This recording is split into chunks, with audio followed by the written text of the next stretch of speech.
Defense Ash Carter. The Secretary, like many others, was deeply saddened to hear the news of his sudden passing and has released a statement in which he states, quote, "The entire Department of Defense mourns the loss of a towering intellect, a steadfast leader, a devoted mentor to countless public servants, and a great patriot who devoted his life to strengthening the security of the country that he loved." And you can find the Secretary's full statement on defense.gov. Separately, Secretary Austin participated in phone conversations yesterday with Ukraine's Minister of Defense Reznikov and NATO Secretary General Stoltenberg to discuss the ongoing situation in Ukraine, to include Russia's false accusation that Ukraine is preparing to use a dirty bomb. Additionally, the Secretary has spoken twice with Russian Minister of Defense Shoigu since last Friday, which we read out via our press releases on defense.gov. Secretary Austin believes it's important to have mechanisms in place to keep the lines of communication open in order to manage escalation and prevent potential miscalculation. And finally, the first 4 of 5 LC-130 Ski-Bird aircraft from the New York State National Guard's 109th Airlift Wing will arrive in McMurdo Station, Antarctica this week as the Guard kicks off Operation Deep Freeze, its annual mission to support the National Science Foundation. Equipped with special 8-bladed propellers for additional power and specialized skis that allow the modified C-130 to land on ice and snow, more than 420 Guard airmen will deploy to Antarctica over the next 4 months to support climate research and other scientific activities during the Antarctic summer. The 2022-2023 mission will involve supporting 3 science camps outside the McMurdo area, specifically South Pole Station, Western Antarctic Ice Sheet Divide Camp, and Sipple Dome Camp, as well as providing airlift between New Zealand and Antarctica. These activities not only increase the U.S. military's readiness by operating in extreme conditions, but also enable researchers to safely conduct their important scientific missions, since these very remote locations require the capability of heavy airlift aircraft to deliver needed fuel, equipment, and supplies. And with that, I'll go ahead and take your questions. We'll start with AP Tara Kopp. Hey, thank you for doing this. Just one clarifier and then a question. You mentioned in your opening statement that the Secretary had had 2 discussions since Friday with his Russian counterpart. I just want to make sure that there were just 2 total and it's not 2 since Friday. Correct. 1 on Friday and 1 on Sunday. Okay, perfect. Thank you. So I wanted to ask about the continued pressure that Russia is putting on the alliance that Ukraine is possibly making a dirty bomb. Today, Ukraine's own nuclear energy company put out a series of statements on what they think is evidence showing that Russia is actually trying to assemble a dirty bomb and perhaps blame Ukraine, including unauthorized construction where there's spent fuel at the Zaporizhzhia facility. I was wondering if the Pentagon has seen any of this unauthorized activity too, and do you think that Russia is actually trying to plant a false flag where it would blame Ukraine but might be assembling this dirty bomb itself? Sure. Thanks, Tara. So first of all, I've seen those press reports. I don't have any information to corroborate those claims. I will say that, again, from a U.S. standpoint, the allegations that Ukraine is building a dirty bomb are false. We have not seen at this time, though, any indication that Russia has made a decision or intends to employ nuclear weapons or a dirty bomb. But again, it's something that we'll continue to watch closely. And certainly, as others have said, there would be consequences for Russia, whether it uses a nuclear weapon or a dirty bomb. So we'll continue to keep the lines of communication open. And in the meantime, our focus from a Department of Defense standpoint will continue to be on supporting Ukraine. Thank you. Let me go ahead and go in the room here. Laura? Thanks, Pat. Just to follow up on Tara's question, to ask you more about the dirty bomb threat. President Biden told reporters that he spent a lot of time today talking about the prospect of Russia using a tactical nuclear weapon. Is that something you are more concerned about today than you were yesterday or a week ago? Again, we're going to continue to monitor this very closely. I think, as we've said in the past, when we've seen Russian leaders use nuclear rhetoric, certainly that is concerning. It's reckless. but it's something we'll continue to take seriously. So again, in the meantime, we have not had any indication that Russia's made a decision to employ those types of capabilities, nor have we seen any need to change our own strategic forces posture. So we'll continue to keep a close look on this, and as I mentioned, we'll also continue to keep lines of communication open. Thank you. Just as a follow-up, are you taking any precautions that might impact our allies in the region, sending any types of protection for them? So we have not changed our force posture in NATO, and again, have seen no need at this time to change our strategic forces posture. Thank you. Sylvie. Thank you, Pat. Yesterday you said that you had no indication that Russia made the decision to use nuclear, dirty, but also bio and chemical weapons. Is it still your assessment that they didn't make a decision to use bio or chemical weapons? Yes, we have no indication right now that Russia has made a decision to employ nuclear, chem, bio weapons at this time. But again, it's something that we'll continue to monitor very closely. Will. You mentioned that there would be consequences for Russia if it uses a dirty bomb. Have those consequences been conveyed directly to the Russians at this point? I think that the U.S. government writ large has communicated to Russia the concerns that we have with the language that we've seen, the nuclear saber rattling, as well as condemning these false allegations that Ukraine is building a dirty bomb. In terms of what those consequences may be, I'm not going to get into that, but needless to say, that has been communicated at a variety of levels. Thank you. Yes, ma'am. Hi, I'm Meredith Run from National Defense Magazine. I wanted to ask a question about the DOJ's charges against some Chinese intelligence agents yesterday. And I wanted to ask if there are additional concerns that the Pentagon has in gaining technological advantage over the Chinese, if the Chinese are willing to use these kinds of tactics, and does that change the Pentagon's thinking about how to approach the tech race? Sure, great question. So in regards to that specific case, obviously I'd refer you to DOJ. When it comes to things like espionage, tech transfer, spying, we know that that's a challenge, and it's something that we have to take seriously. And so the Department of Defense works very hard in a variety of sectors and a variety of organizations, to include coordinating closely with the defense industrial base to, where appropriate and when able, to identify potential threats to tech security. And so that's something that we'll continue to work closely with industry on, also with our interagency partners on, and our allies and partners around the world. Because again, it's no secret to anyone that the United States provides very valuable and high-tech capabilities, and particularly in the defense sector, that's something that we need to protect. So that will be an ongoing effort across not only the defense industrial base, but also in areas like cybersecurity, intelligence, and our own operational capabilities. Thank you. Ro. Thank you very much. On China, the Chinese Communist Party's Congress ended on Saturday.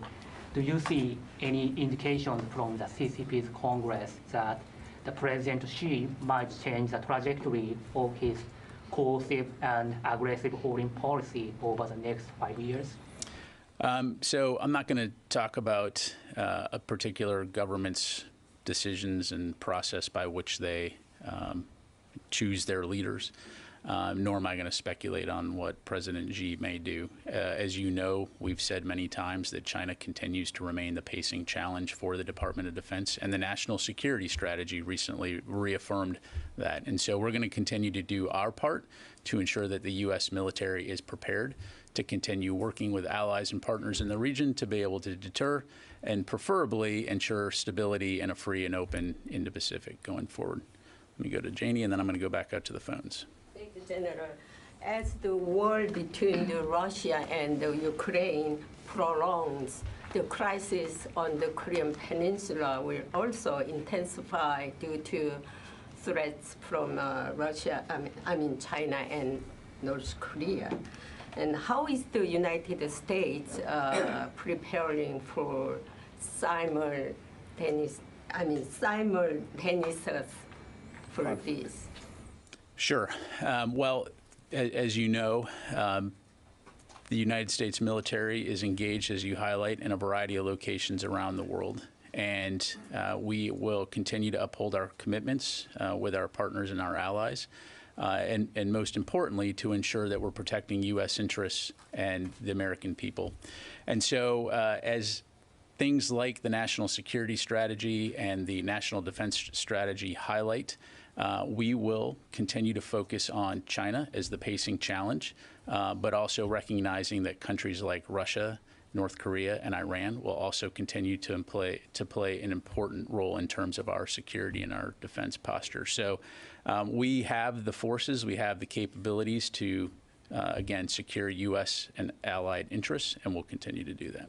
Do you think extended deterrence is more effective than deploying tactical nuclear weapons in South Korea?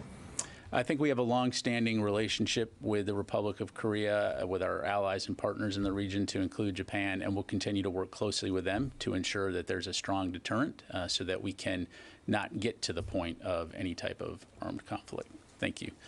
Let me go to the phone, and I'll come back here to the room. Let's see. We've got Alex from Newsweek.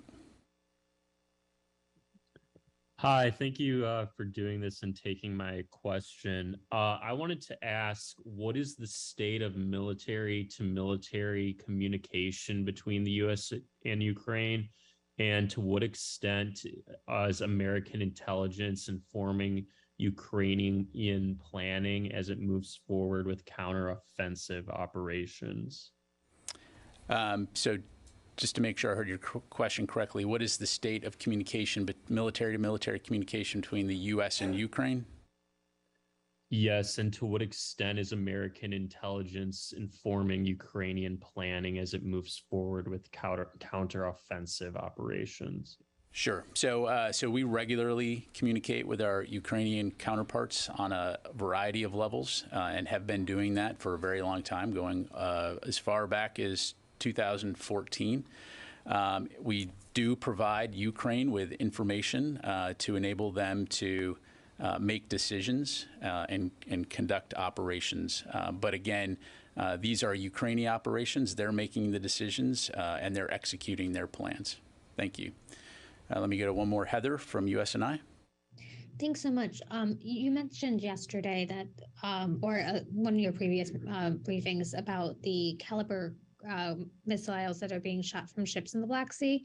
I was wondering if there's any other additional information on where these missiles are being sent to in terms of targeting, or any response from the Ukrainian army to try to take out these ships that are firing these missiles. Yeah, thanks, Heather. So I'd refer you to the Ukrainian military to talk about their specific operations in that regard. And while I don't have a specific point of impact to provide you when it comes to the caliber, we do know that they've used these capabilities to strike targets in Ukraine, to include some of the civilian infrastructure, energy grid targets, for example, that have been a part of the continued Russian missile strikes against civilian and military targets in Ukraine. Thank you. Let me come back to the room, Qasim, and then Tom. Thank you, General. You have said that Russians are actually making false claims, but Russians, on the other hand, saying that it's a big mistake that the Europeans and Americans are not listening to their claims. Has the Secretary Austin given a chance to his Russian counterpart to provide any evidence of his claims, or do you have any insight of what exactly the Russians are talking about? Again, what I would tell you is that based on the information we have, these claims are false. Again, we're going to continue to focus on the facts. And so beyond that, I'm not going to have anything else to add. Again, on Ukraine, in the southern axis, in Kherson, do you have any insight on the battlefield, Russians are being pushed out of the town, and they are trying to dig in defenses, to strengthen defenses. What is your insight of the war going on in Kherson? Sure. Well, certainly for the most detailed information, I'd refer you to the Ukrainians. Largely speaking, what we continue to see is the Ukrainians push on the northernmost axis of their three-axis approach in the Kherson region, making some gains in that regard. But as you highlight, the Russians do appear to be digging in to defend that region. So it's an area that we'll continue to watch closely. But again, the Ukrainians could provide you with additional information. And let me move on to the next question, and then I'll come back to you. Tom. Thanks, General, for doing this. I'm interested in the exciting story about what's happening in Antarctica, the first of those planes going down there. And of the 420 National Guard personnel going, as you pointed out, I think it's your words, they're going to these very remote locations. It's general policy that when you spend significant amount of time in Antarctica, you have to have your appendix removed. Do you know if these National Guards personnel have to have their appendix removed before they engage in this? I do not, but I would recommend you contact the National Guard, and they can help you out with that. Okay, thanks. Yes, sir. Just in relation to the Operation Deep Freeze, is the Pentagon looking at any interoperability with allies such as Australia on some of those operations? And can I also ask, does the Pentagon have any concerns about the type and frequency of activity from China in Antarctica? Great question. So certainly we know that China has conducted, or has a presence in Antarctica, and obviously we can get you more information in that regard. But when it comes to interoperability of those types of exercises, for this particular operation, to my knowledge, this is a U.S. and National Science Foundation exercise, but I do know that the U.S. works very closely, for example, with Australia, New Zealand, and a variety of exercises throughout the region. So we can get you more information on that. But no concerns with China's activity in that regard? Beyond the fact that, again, we continue to see in certain areas, particularly in the Arctic, where, for example, China has claimed that it's an Arctic nation when it is not, and so much as it starts to compete for various resources in that area and to put defense capabilities in areas that are concerning, that's something that we'll continue to keep an eye on. Thank you. All right, let me go back out to the phone here. Phil Stewart, Reuters. Hey, thank you. Has there been any notification from the Russians about the Guam exercises? Yes, the U.S. was notified, and as we've highlighted before, this is a routine annual exercise by Russia, and so in this regard, Russia is complying with its arms control obligations and its transparency commitments to make those notifications, and so that is something that we will continue to keep an eye on, but beyond that, I'm not going to have any further information to provide at this time, Phil. Thank you. Tony. I want to get an update on the SpaceX, Starlink, DOD talks, such as they are. What is the DOD reviewing right now? Is it still reviewing whether to pick up the cost of Starlink, even though Musk last week said, "To hell with it, I'll pick the cost up"? Yeah, so I don't have any updates to provide in terms of what the DOD may be prepared to fund as it relates to satellite communication. As we've mentioned before, we are discussing that capability requirement with SpaceX and other companies, but as of right now, I don't have any announcements to make. I'd like you to release the letter that went to the Pentagon without resorting to a Freedom of Information Act request. If you could do that, I think the public deserves to see what the richest man on earth is asking the Pentagon to reimburse, the tone and texture of the letter, and what exactly they're asking for. So I ask you if you, without a FOIA, if you can release the document, if you can mold that. So generally speaking, we're not going to release correspondence from companies that send us letters. I'd refer you to Starlink to provide a copy of the letter that they sent, but I will certainly take your request under advisement. So. Because FOIAs are easy to do and they'll tie you up in knots. But can we go back to Ash Carter for a second? One of his legacies was setting up the Strategic Capabilities Office back in the mid-2015. It was an organization to take and do classified research on existing programs and repurpose them. Can you, if you can, give two or three examples of weapons programs that have spawned from that operation that Carter set up that are now in the force? Sure. Yeah, we can certainly get you a more detailed list. I'd say two, just off the top of my head. For example, the Navy's Standard Missile 6, which was repurposed to essentially be able to address ballistic and cruise missile capability at low altitudes. And then also the SCO office also worked with the Navy as well to look at building prototypes as part of their unmanned surface vessel program. So again, we'll get back to you with a more detailed list. Thank you. All right, let me go back to the phone here real quick. We got Tunya from the Turkish radio. Thank you for the briefing, General Ryder. Actually, my question about the Ukraine have been asked, but I have another question about the dirty bomb. You already answered that question. My other question is, as you said, the Secretaries of Defense of the United States and Russian Defense Minister have spoken on the phone 2 times in 3 days. So is there a special reason for that? Because it is unprecedented for the US and Russian top defense officials spoke 2 times in 3 days. Should we read that the communication line is increasing between the United States and Russia, and should we expect more escalation in Ukraine in the future? Thank you. Thank you for the question. So Friday's call was initiated by Secretary Austin, who reached out to his Russian counterpart to request a phone call. As you're aware, they had not spoken since May, and so the Secretary felt that it was important to reach out and to keep the lines of communication open, and so Friday presented an opportunity to connect in that regard.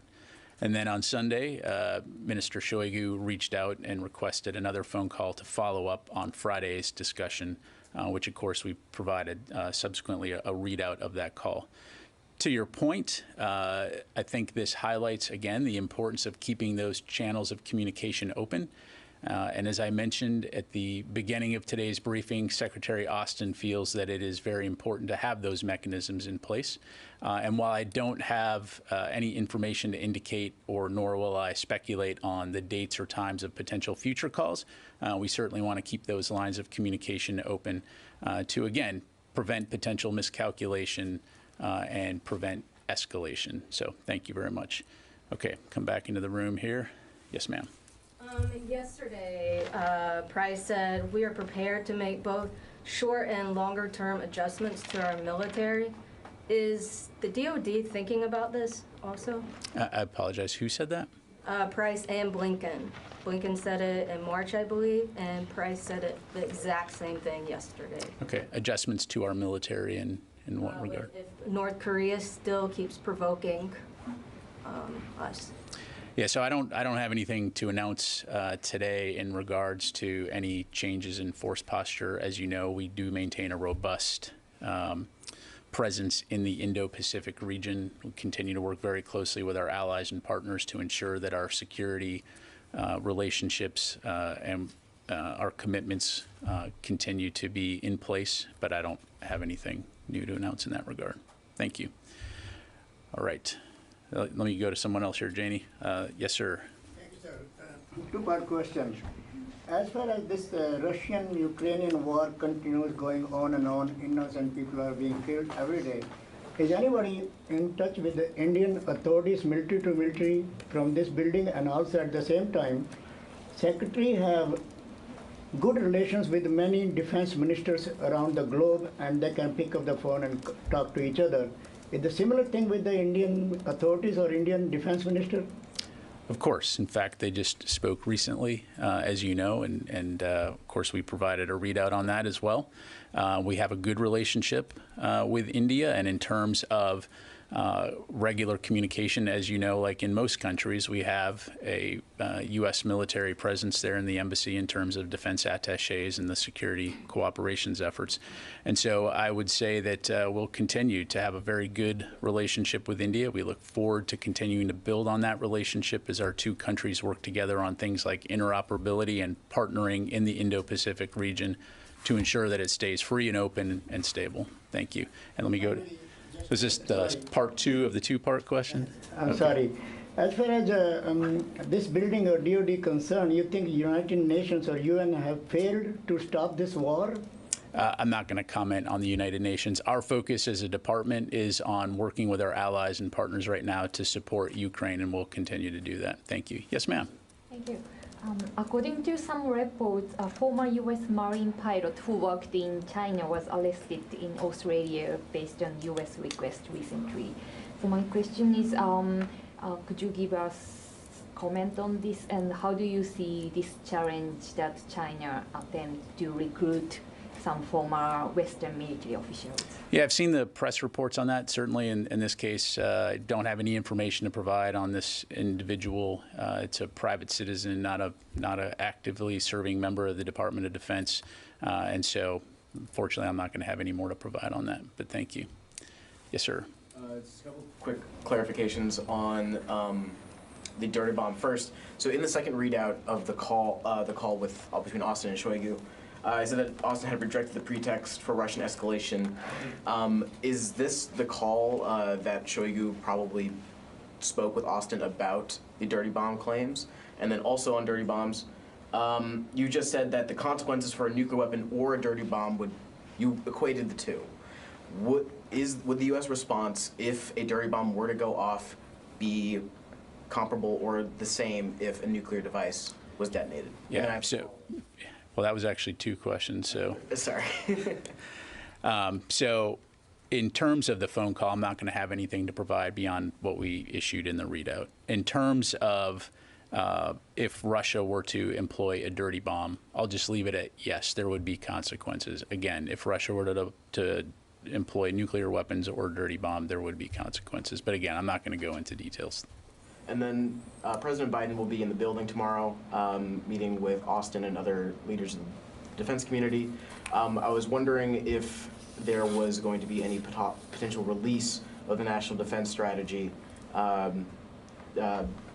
Strategic Coordinator Kirby will be speaking on Thursday as well at the National Press Building. I'm curious if there's any potential release of that document.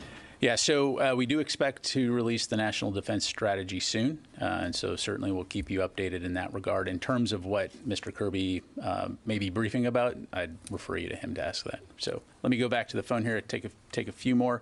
Let me go to Nancy Youssef, Wall Street Journal. Thank you. I wanted to ask you about a Reuters report that said the U.S. was considering sending older Hawk air defense systems to Ukraine. Can you provide any details about that, please? Thank you. So I don't have anything to announce today in regards to potential air defense capabilities in the future. As you know, this continues to be a priority for us and our allies and our partners to support Ukraine.